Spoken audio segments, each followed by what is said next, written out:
this video helps you with the correct bow hold. So I like to start by asking you to do this very silly rabbit shape with your fingers, with your hand.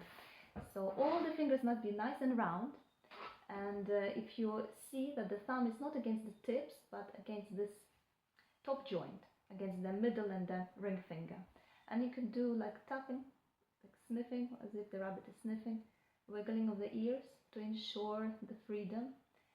Then imagine the rabbit is like tilting to one side there, or as if you're spilling some water from the cup. So that is called pronation, and when we are doing our strokes, we're always in this pronated state. It's very important to remember that. So by seeing how nice and round everything is, we are ready to take the pen or pencil. So imagine this is a carrot. We grab a carrot like this, we're eating, munch, munch, flop our ears, again, pronated state there. And again, seeing, checking that everything is nice and round, super important. Then, if you see, I've marked here and here our joints. The stick of the bow will be in between these two markers. We never go here. There is a range though, as you could move your finger, as it's flexible, of course. We want that flexibility for sure. So you could move here and there, but never beyond. Right. Then if you are to transfer this bow hold onto the bow, it's important now to pay attention where the thumb should go. So I have marked it here to see that it's like on the side. The contact point will be here to the side, here. And sometimes this pad is slightly higher in some bows. So still, your place to touch the bow would be here, like opposite this piece. Yeah, like that.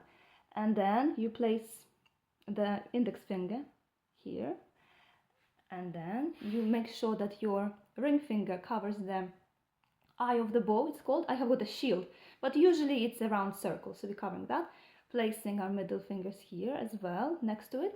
And then most important is our little finger, which must be upright like this, not like this, like this.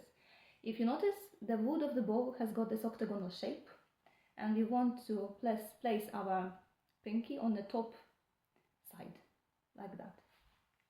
Ensure that I've got here the ball. When your child or you going to check if everything is correct, it's correct if the ball can pass through. If you can do that, it means that you've got nice hole in there, not like this, not squashed, and that's correct. So another way to like practice correct bow hold is to find the balance point of your bow, which means that this part of the bow weighs the same as there, and it's the same weight now if you're going to touch it as touching the pencil, as light here. So once you find, place all the fingers nice and round so there's no big gaps between each finger, because we try to mimic the natural shape of the hand. Then we just do a little seesaw motion with the index finger. Again, remember that it's pronated. No point just like touching the bow with the pad of the finger, not training anything. Like this, like as if you would to hold the bow there, but here. And then the same, pushing by the little finger. And what does this do is trains us to get used to the flexibility, that it's not too heavy, because we can't really do it here.